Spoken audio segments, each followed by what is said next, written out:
Oh, I got some juicy news for you. Profit First app version 2.0 is here. With an enhanced user experience and video guidance throughout, you can now be even more confident in your Profit First implementation. Plus, listeners who work with a certified Profit First professional get extra benefits. Check it out now at www.profitfirstapp.com. Today, right here, right now, this is the moment that you will finally say, I'm growing my accounting practice, and you're going to discover exactly how right here, right now, on the Grow My Accounting Practice podcast. Welcome back, everyone. I'm Ron Saharian, co-founder of Profit First Professionals.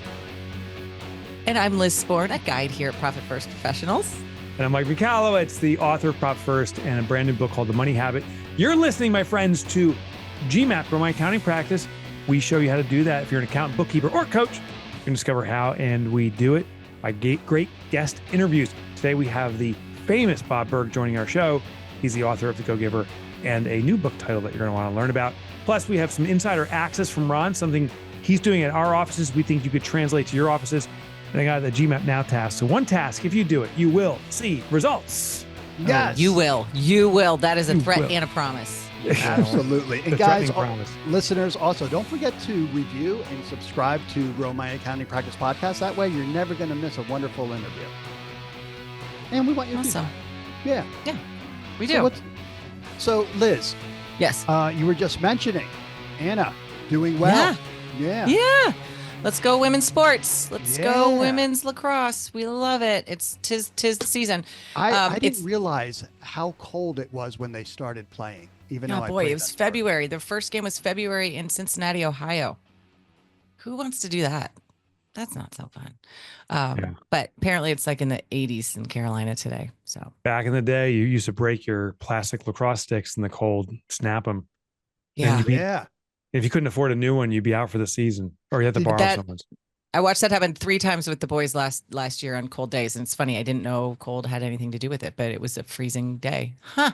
Yeah, we used to Noted. have some games like the season would open, there would still be snow on the ground. So Yeah. we had to shovel the field once. The team had to shovel the field, Yeah. and sticks were cracking and stuff. And some players couldn't afford to get new sticks. The school didn't provide it, so you're Correct. done until you can get Yeah. some money.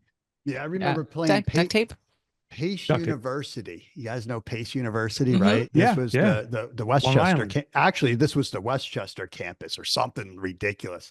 And we played in a blizzard, and it was the worst. And not only does it stink when you break a stick, it stings when you get hit by a stick. Oh in the yeah. cold. Jeez. That's the Mm. whole other thing. So, but Yeah. Hit Well, in good general, for then him. hit in the cold. No, thank Yeah. you. If our Yeah. guest was there would have been no complaining. He is the greatest giver on this Oh. planet. Plus, he's got a new book title coming out. We're going to talk about today because we want to learn about how to influence. His name is Bob Burg. He's the co-author of the international best-selling series, The Go-Giver, which has sold over 1 million copies. It's translated into Awesome. over 30 languages. His latest book, The Go-Giver Influencer, highlights the people skills that set top achievers apart. Bob Burg, welcome to our show. Oh my. Oh, it's so On exciting. is Mike and the guy who just said, oh my. Bob, check this out. This is I'm in my home office. Here are all your books. Oh, cool. Literally have a dedicated section to them. They are truly some of my favorite books of all time. Me too.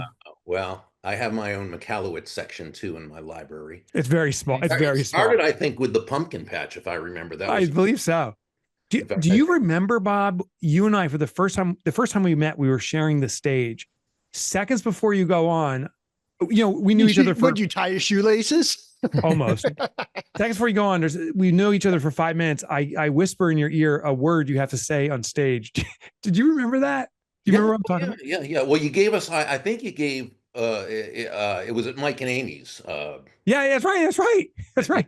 And I think you gave us all, was it a word or a phrase or something that A we had to word. I gave you a integrate? specific word that you had Word. to integrate into your speech. And I did it. And he did I it. kind of looked at you and winked, but I don't think anybody knew. I don't. His think word, anybody just so you guys know, the word was skid mark. Oh, what? I- My God. I distinctly remember because I was like, what is the most absurd word I can give to Bob? Holy mackerel. And I'm like, Bob, Yeah. it's the rule. You have to say skid mark in your presentation halfway through. He's like, if you you're going to stop to read this book so fast, you're going to leave a skid mark behind you. And he just looks over. I think he didn't wink. I think he gave me the finger, but That actually, I think, is the definition of professional. And was- like it at was ease on amazing. the stage, you're like, oh yeah, like this is difficult. Watch this. it was So amazing. great. Then like Amy afterwards said, were you guys doing something like, on stage? No. No. No, ma'am. That's a normal No, part of my speech. It's the epitome of Mike McAllowitz too. Yeah, it is. It really So is. good. So, hey, So so good. tell us about this new title you have coming out, Bob. Well, so years ago, I had first of all, many years ago, as opposed to years ago, I had a book out called Winning Without Intimidation, which was basically people skills. And it was back in the 90s that I did that. And it did pretty well. I sold about 250,000 or something. Wow. Yeah, and then another publishing house, an independent publisher, but do you remember Charlie Tremendous Jones? I think you're too young, but Yeah, I do not remember. Okay, he was one of like the big speakers of old back when I was, a kid, and he had a book company, and he was a huge distributor to tons of different organizations. He bought limited rights to that book. Charlie passed unfortunately years ago, and his daughter took over. She sold it to another person who retitled it The Art of Persuasion, and it just continues to sell. That's good, but I knew I could do a lot better, and I wrote another book back in 2013 called Adversaries into Allies. I mean, this was like the book I felt I was put on earth to write, and I felt great about it. I thought the title Adversaries into Allies was awesome. Yeah. The marketplace did not agree. They stayed away in droves. Now, here's the thing. The irony is not lost on me that a person talking about influence used a title that did not influence people. Yeah. Ouch. And so meanwhile, I mean, The Art of Persuasion's like in all the different FedEx stores and everything, that continues to sell. And I'm thinking, that you kind of cringe sometimes when you see work that you did years and years ago. Yeah. Y'all don't, but I do. and you have something better. So what I did is I got the rights back from the publisher, and I'm now republishing it. I'm doing it with Morgan James, which is a hybrid publisher. Yeah, I know them. David Hancock, just wonderful people. And we're going to retitle it Genuine Influence, which is really, kind of what I really think it's all about, which we can define, during our discussion if you'd like.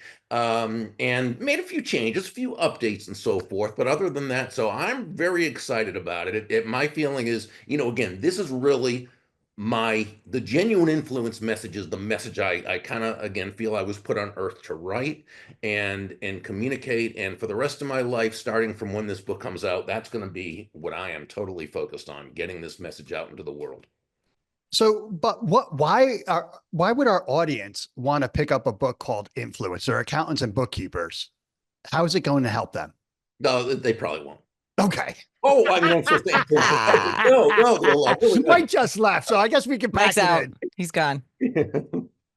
He left. So, what is influence? When Yeah. you think about it, it's always so important to define terms, right? And so we're all sort of heading in the same direction. So, influence by itself, on a most basic level, influence is simply the ability to move a person or persons to a desired action, usually within the context of a specific goal. Now, for accountants, bookkeepers, coaches, it might be to move someone to the action of utilizing your services, okay? Or it might be that you have a suggestion that can really help that person, being able to influence them to be able to do that. So that's influence on a basic level, the ability to move that person to a specific desired action.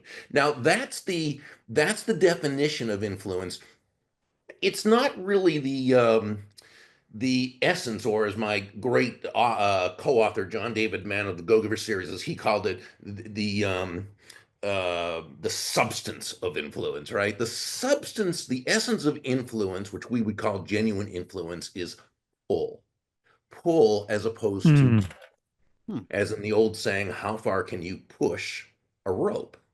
And we know the answer is not very far, at least not very fast or very effectively, which is why great influencers don't push. They don't push their ideas on others. They don't push their will on others. They don't push themselves on others. You never hear someone say, wow, that Tom or that Janet, she is so influential. She has a lot of push with people. No, she's influential. She has a lot of pull with people. And then we ask, well, so how does that pull manifest itself? Well, because the genuine influencer, and I'll give the definition of genuine influence in a moment, if I may, but for right now, the effective influencer, what they do is they're internally motivated, but they're outwardly focused. They know that when it comes right down to it, it's not about them. It's about the person that they want to influence. Back in the day when I was speaking at sales conferences all over, I would often begin my talk by saying, nobody's going to buy from you because you have a quota to meet. Right. Right. Right. For the entrepreneur, for the bookkeeper, for the accountant, nobody's going to buy from you because you have a certain goal you need to reach. No one's going to buy from you because, well, you would like the business, and no one's going to buy from you just because you're a nice human being, which I know you are. They're going to do business with you. They're going to retain your services because they believe that they will be better off by doing so than by not doing so. So the great influencer, they're internally motivated but outwardly focused, asking themselves questions such as, how does what I want this other person to do, how does it align with their goals, with their needs, their wants, their desires? How does what I'm asking this other person to do, how does it align with their values? How does it solve a problem for them? How does it move that person closer to happiness? And when we ask ourselves those questions thoughtfully, intelligently, genuinely, authentically, not as a way to manipulate another human being into doing our will, but as a way of building everyone in the process, now we've come a lot closer to earning that person's commitment, pull, as opposed to depending on some type of compliance, right, or force or manipulation or whatever, which is push. A great friend of mine, wonderful leadership authority, Dondi Scumaci, I love what she says about this. She's so brilliant. She says, when it comes to leadership, when it comes to influence, um,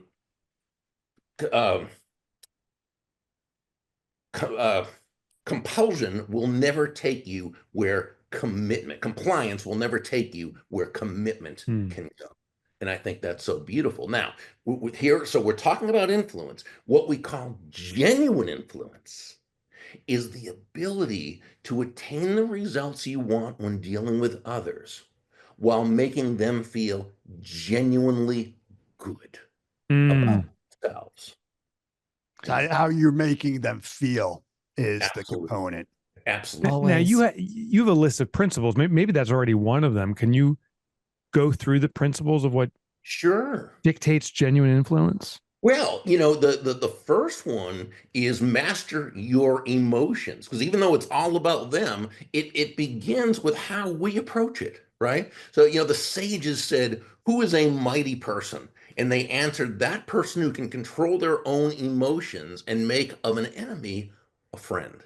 Well, this is where it all begins, because it's only when we're in control of ourselves and our own emotions are we even in a position to take a potentially negative situation or person and turn it into a win for everyone involved. Right? Now we know this, and we have so much respect for that person who's able to maintain their calm and composure and is really on top of things and is the master of themselves and their emotion. And yet, how often do we allow based on what someone else has said or done, do we allow ourselves to feel frustrated or helpless or victimized or angry? And we say or do that very thing that, rather than getting us closer to what we desire, is totally counterproductive. And if you say, well, why do we do that if we know better? Well, because we're human beings.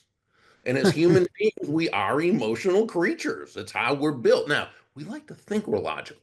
And to a certain extent, of course, we are, but we're pretty emotion driven, right? We make major decisions based on emotion, and we back up those emotional decisions with logic. We rationalize. And if you break up the word rationalize, it simply means we tell ourselves rational lies. And we do I've these never So heard that, good. Bob. It's so good. justify. I heard that from somewhere years That was ago. brilliant. Well, it's That's all so yours good. now. TM Bob Burg. Can Here's you something say that clever. again? It What was that? That was a bumper sticker, and I want to. Rational. Rational lies is rational Yeah, lies. rational lies. I mean, that's what they are. And we do that to justify our emotion-based decisions or acting emotionally when it really wasn't called for. Now, and please don't misunderstand, we're not in any way suggesting that you deny your emotions, which first of all wouldn't work because it's not reality. And we're not suggesting you lose your no, of course not. Emotions are they're a wonderful part of life. They make life, they bring us joy. They make life worth living. No, we're just saying, make sure you're the master of your emotions as opposed to your emotions being the master of you. Oh, Referring back again to Dondi, right? My friend Dondi Scumaci, I love what she says. She says, by all means, take your emotions along for the ride, but make sure you are driving the car. amazing. Hmm. I'm reading the book, and we'll get back to the principles, but I'm reading the book Let Them by Mel Robbins. And in there she describes, it's so good. She describes she's like, you know what an emotion is, right? And all an emotion is a chemical reaction that lasts for about 90 seconds. And so to your point, like I'm picturing that riding the wave of that emotion. It just flares up and it comes back down. And if we can wait 90 seconds, we'll be able to think a little bit more clearly and walk through it. So this first one already I'm in, and in my head, I keep saying, let them. So I was like, right, just ride it. We're good. Master it. Bob, you got 4 more to go in 30 seconds. Okay. Well, so the next That is not true. No. The next one is to understand the clash of belief systems. What do I mean by that? Well, what is a belief? A belief is a subjective truth. It's the truth as we understand the truth to be, which means it might be the truth, but far more often than not, it's not necessarily the truth, right? It's our belief. It's how we feel. We all operate from a certain set of beliefs. These beliefs, our belief system is a combination of upbringing, environment, schooling, news media, television shows, movies, popular culture, cultural mores, every experience that we've individually had in our lives. Now, by the time we're very, very young, little more than toddlers, our basic belief system's already etched in stone, right? Mhm. And so most of us, we grow up living our lives according to what I call an unconscious operating system, believing that we are making choices out of consciousness and free will, when really we're operating sort of within a matrix, if you will. Think the movie, The Matrix, without the machine, right? Heuristics.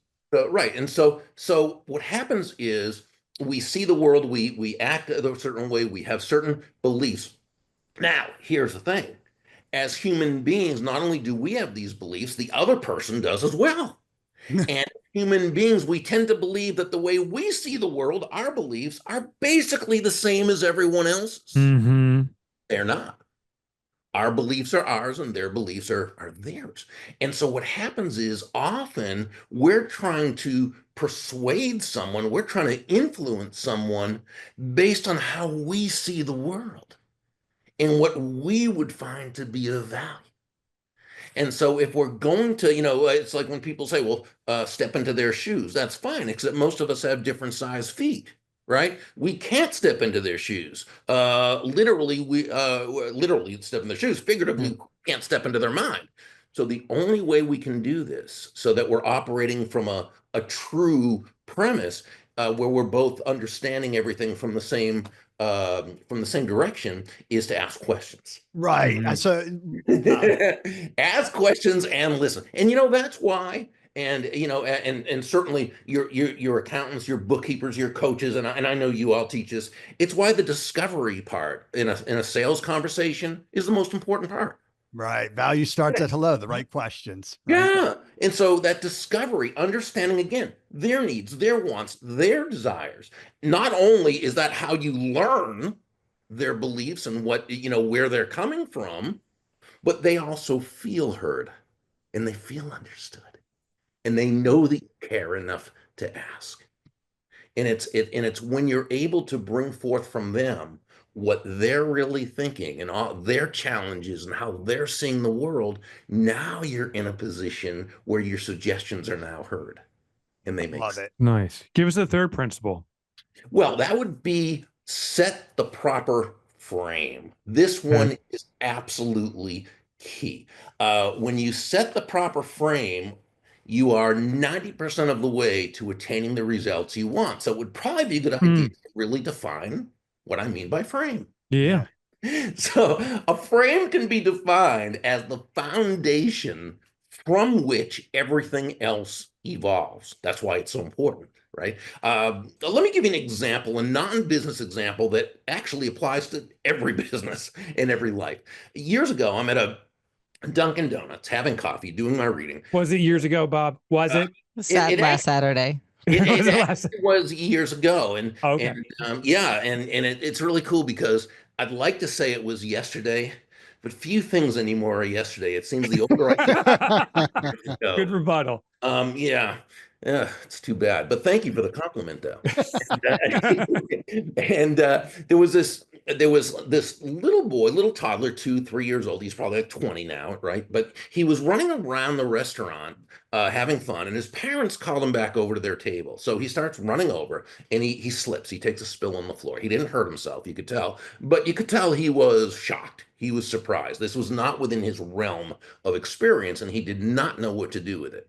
So the first thing he did is what? He looks at his mom and dad to get their interpretation of the event, right? Yeah. What happened. He wanted to know, okay, what comes next?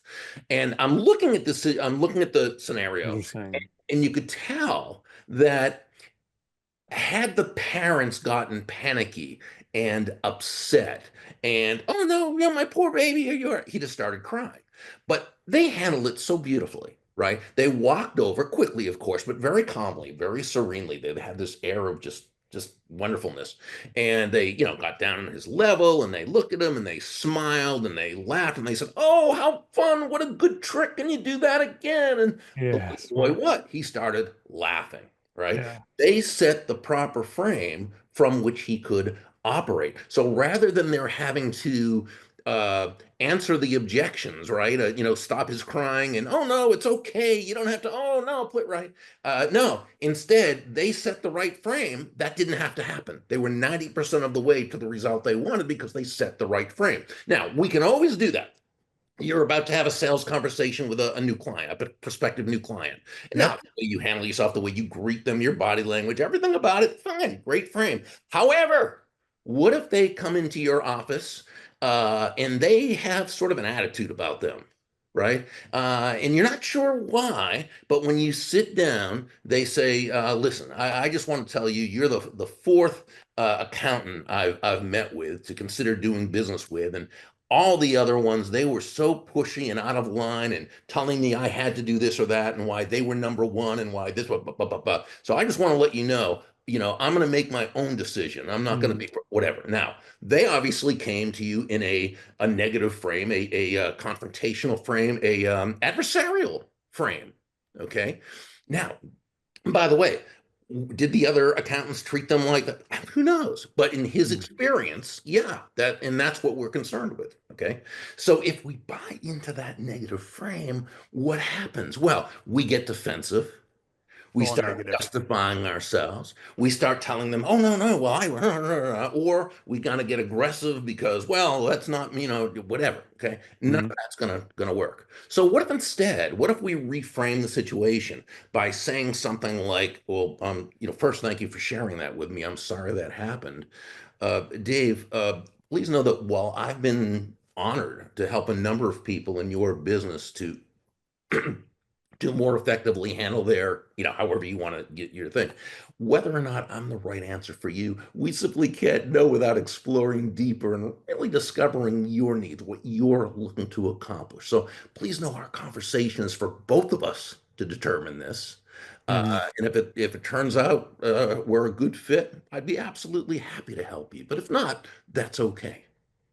Now, what you've done is you've reframed this from adversarial to one of allies who are just looking out for the same thing, his best interest, which is what he cares about. May I give you one more example? Well, let's do one. Let's go through all of them. I want to share. You also did number one, which was you mastered emotions there. I was going to say Started that. there, right? Yeah, Why exactly. don't you give us 4 and 5? Because I want to make sure we get everything done in time. Okay. So- Yeah, so the fourth one is communicate with tact and empathy, right? My dad always defined tact as the language of strength. which, Mm, which really is what we need to be tactful sometime, right? But Yeah. really, we could say that tact is a way of communicating an idea to someone in such a way that rather than there being defensive and resistant to it as they normally would be, instead they're open to our idea. Okay. Empathy, which is sort of the cousin of tact.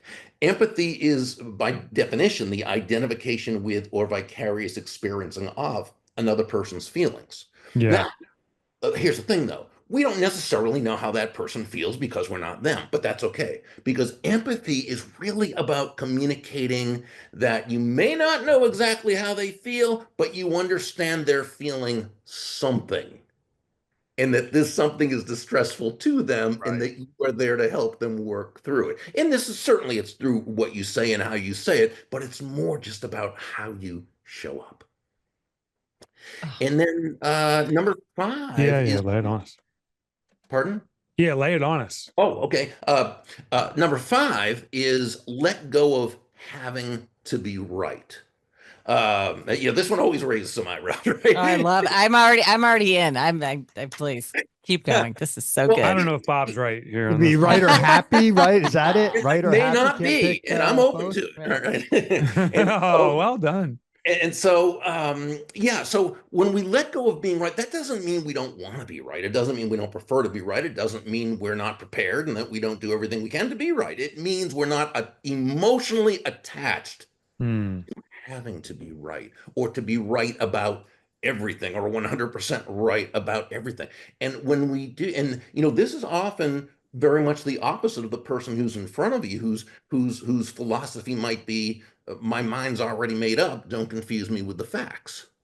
And the interesting thing about those kind of people is typically what they are, really, to paraphrase a quote attributed to Mark Twain, although he never exactly said this, it's not what you don't know, it's what you're absolutely positively certain you do know that just ain't so. And a lot of times, that's the people who just will not let go of having to be right. What they are certain they know really isn't so. So when you let go of having to be right, it does two things. One, it allows you to go into learning mode where you Hmm. can actually learn more and increase your chances of being right. What it also does, though, is this other person is going to catch on very quickly that you're not there just to be right, or certainly to be right by making them wrong. Right, or to change their mind immediately. Exactly. But that you're just there searching for the truth wherever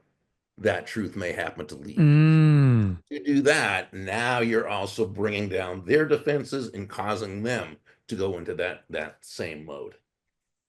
There's sometimes a fine line, but perhaps not, between persuasiveness and manipulation.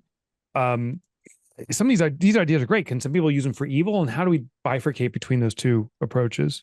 Well, any principle, I mean, influence is just based on principles, right? Yeah, it really Any is. principle can be positive or negative depending upon how it's applied. So, you take gravity, which is a natural law, a principle, right? Is gravity good or bad? It depends. It's good when it keeps you from floating aimlessly up into space. It's bad when you fall off a 7-story building. Okay, Yeah. it's the same with influence. There's persuasion, which is great. Then it's evil cousin, manipulation. Yeah. I think the best definition or explanation I ever heard of this was from a 1987 book called The Art of Talking So That People Will Listen, although it was much more about listening than it was about talking, by a gentleman by the name of Paul Sweats. And he said, manipulation aims at control, not cooperation. It Mm. win-lose situation. It does not consider the good of the other party. That's in complete opposite of the persuader, right? Whose goal is to advance the other party, right? And so they treat the other person as a responsible, self-directing individual. Thus, people are more likely to I love act that. responsibly. Yeah. So it comes down to really to intent and understanding that you're doing this. That if it's something that is not benefiting that other person, it's probably manipulation. Now, Mm-hmm. even though we've always got to be careful, because just because it would benefit the other person doesn't mean you can lie. That would also be manipulation, right? In the Mm-hmm. end, not justify and the means do not justify the end. But no, when we utilize these principles in such a way that we're always thinking, how can I do the best good for the other person as well as myself? There's nothing self-sacrificial about this. Everyone should benefit, right? And when that's the case, you're persuading as opposed to manipulating. It reminds me of this: profit first, and just the word profit, right? There's people out there that feel that profit is bad. Profit is not bad. It's Yeah, not good either. It's what you do with that can be good or can be bad. I exactly. say it all the time. It's not, it's the people that are the ones that are doing the bad things. It's not the fact that, there's profit out there. So yeah, it's Yeah. how you look at it. So It Bob, if this is new to our listeners, influence and deploying in their business, maybe they haven't been made aware of these principles. How do you get started? Not get overwhelmed with all these ideas. Is there a better way to become a good, genuine influencer to start? I mean, I think like anything else, you start by first recognizing that there is a way to do something that may be more effective than the way you're doing it now. If I'm talking about the person who doesn't do it this way, but instead tries to bully or cajole or manipulate. And it's sort of like with profit first. And Ron brought up a great point. And Mike, I had interviewed you on the book when it first came out, and we talked about the fact that when people heard profit first, they thought, oh, profit first. Not even just the word profit, which of course, as Ron said, people have Right. this because remember, all comes from beliefs, right? And so if you're brought up thinking money's a bad thing, profit's a bad thing, probably, well, of course, then it's evil and it's this. But if you understand that profit is used not only in order to follow your own values, but to do well for the world and to be able to employ people and provide products and services, then you see it as something good. Well, people saw profit first, and some people thought, oh, he's saying profit before people. No, he never said that. He's saying profit before killing yourself by doing things the wrong way. Right. And so, we talked about that so it's first understanding the premises of what it's really about and why it may be more helpful to do that than anything else. Then it's a matter of taking the principles, starting with mastering your emotions, controlling your emotions.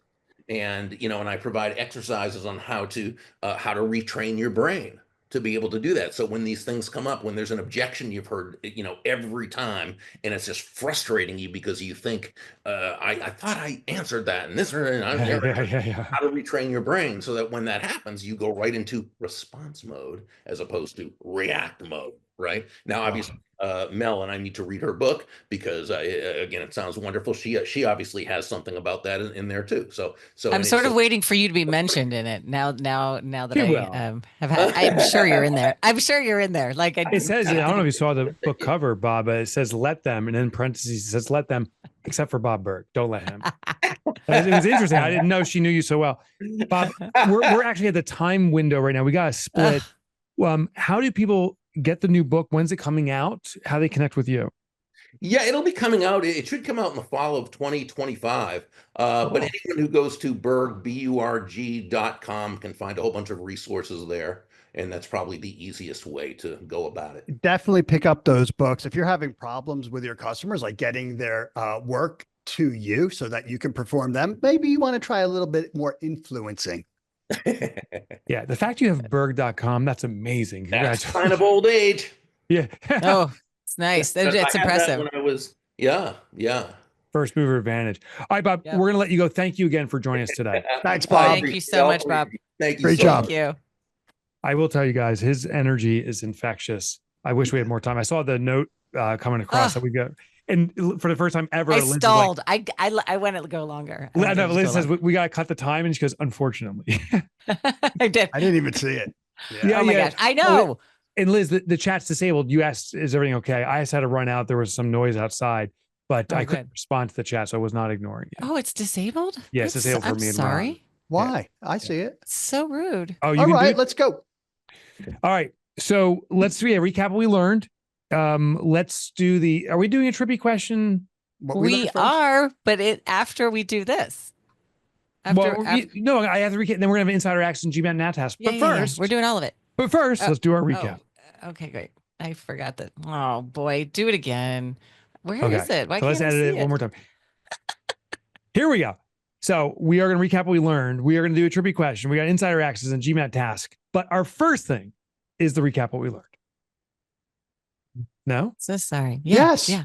No, And I'll go I did. first. You couldn't even hear the sound. Oh, couldn't I'm hear the so sound. sorry. Oh, I couldn't hear the sounder either. It's all right. Ron, It's in there. Ron's ready to go. You go Yeah, I'm first, ready to Ron. roll, guys. It was awesome. I mean, everything that Bob says, spot on. Not only is this good for accountants, bookkeepers, these are life skills, right? There's life skills here. Mastering your emotions. Understand that your belief systems are not other people's belief systems. Everybody has their own, right? So it's just all good stuff. And so I think if we approach those 5 elements just in life in general, I think we ourselves are going to be influenced to be happier and more understanding.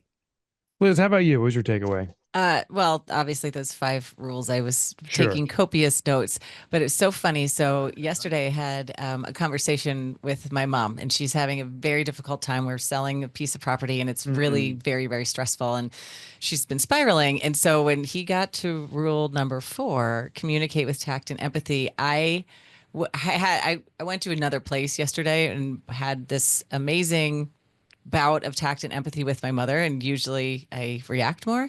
And so as he was saying that, I was like, that's why we were able to get through this thing. And I'm so glad I have the validation from him, but I also was so happy to be able to help my mom yesterday. So I was just like, yep, tact and empathy we need those all the time in every moment. So I found the little trick. That's amazing. I found the little trick for me is the empathy is, sorry is maybe not the right word, but I'll be in a situation like that with my mom who's repeating herself 100 times. And it's like, oh, I just feel sorry for that. As opposed to frustration. Or someone gets angry. Correct. On the spot. I'm like, oh, it's so bad that there's a wiring to get angry that quick. Correct. Yep. My So good. takeaway, I thought one of you guys would say that rationalize is rational lies. Oh, please. That was such a good tip. I already got the tattoo while we were in here. I tattooed it on my arm. Oh, good. Good. Yeah. My other favorite tip was we need to be internally motivated, but outwardly focused. Yeah. Totally. That's the yin and yang of that space. So All right. good. We want to know what you learned so- too to our so guests. So please, when you rate and review our show, give us your favorite takeaway from this episode. Yeah. I also, one last one for me. I also understood, because I teach a lot of influencing techniques, and when people say, Ron, what's the difference? I love being able to say manipulation is control. Influence is advising, for Collaboration. Collaboration. Oh, so good. That was great. Absolutely. Yeah. All right, guys, insider access. This is something that. Well, no, trippy question. Trippy question. Oops. I do have a Sorry. good one, and it's actually funny. So it's these cards are magic cards, I have to tell you, because Okay. every time we're talking about something, it's the card I flip to is really the right question. So today's Topical. question, have you ever bought anything, or have you ever been influenced or persuaded from a TV infomercial? Can we answer for each other? I mean, do you know? If you know something Mike bought, Yeah. Mike bought the Suzanne Summers Thigh Master. Master. Thigh Master. I can't think of anything else. Ginsu knives. Those are Very because they effective. cut the can. They cut the can. And then a tomato. and then a tomato. Wait. And then paper. What was yours, Liz? You know that commercial, and I don't know why I needed this one, but where they make an entire boat out of this spray. They use flex like tape and Flex the seal. flex Yeah. tape and flex flex spray. seal. Yeah. I needed that for some reson, so I have a lot of it. If anyone needs it, because I And do you was have a like, boat that now? is awesome. Do you have a boat now? Yeah, correct. I made a Good. boat in my backyard. Well, Ron, what was your thing? Did you buy something? Yeah. I bought an Atari joystick that had all the games on it. I know that one. I saw it. Oh, that's cool. Yeah, like an original back in the day. And then I had like one of my house parties, Mike, and somebody stole it. Oh, shame on them. That's Yeah, awesome. you better. If I see it at your house, I'm going to be pissed. It is. I It's know. right behind Like, him. It's on the Turn shelf. off Pong. Turn off Pong. All right. So Ron, what's the insider access you got for us today? Pull out that All weapon right. first. Insider access There it is is. something you can do in your organization that we're doing here. And one of the things is Bob's an author, Mike's an author. Guys, how you get better and you learn is by reading. We have a quarterly book club here. Have a book club. Have a book club with Amen. your customers. Have a book club with your staff. Pick something that you guys can all, get behind and talk about it. It could be business. It could be fun. It could be other. But this is a great way to learn, to also bring everybody together and talk about something, and then go around and have a nice book club discussion about it. There you go. Boom. That was nice. That was Yeah. nice. Yeah, reading is where it's at. Amen. I got the one last task. If you do it, you will see results. And it's to ditch the dollar signs and the decimals. So Oh. this is an oldie but goodie. But I was reading Roger Dooley's book recently, talking about reading Brainfluence. And it's one of the first things he brings up is that there's a negative pain association for a consumer when you see a dollar sign, because that's the first indication of spend. And a decimal means that it's a larger number in front. So he said, remove those and you mitigate some of that pain. Now, people aren't ignorant. They still know they're having a cost, but that subconscious pain can be diminished. So next time you go to a fancy restaurant, they don't charge, $75 for a bottle of wine. They charge $75 minus the dollar sign. Try That's that so in your good. business with your quotations and proposals. Nice. So good. That's so Awesome. good. There you go. Thank you, Mike. Thank you, Liz. Thank you, listeners. Thank you, Bob. Great insights and interviews. And also, listeners, don't forget to subscribe to Grow My Accounting Practice podcast, as well as send us your reviews. Let us know what you like. What do you want more of? What do you want less of? And we'd love to see you at Profit First Professionals. Not that we have some tracking software on the site, or maybe we do, but we'd love to have you come there and click on the Apply Now option. There is change afoot, if you haven't figured that one out, in our economy, and business owners are starving for profitability. They need guidance from the world-leading experts, which are Profit First Professionals. Well, you can become one now. Go to profitfirstprofessionals.com, click on the application button. We'll talk with Ron or Liz or maybe another team member. We'll explore, make sure it's a fit. And if it's a fit, you're bringing profitability to your clients and to yourself. That's a good way to run in 2025. Awesome. Thanks, everyone. Thanks, everybody. Have a great one.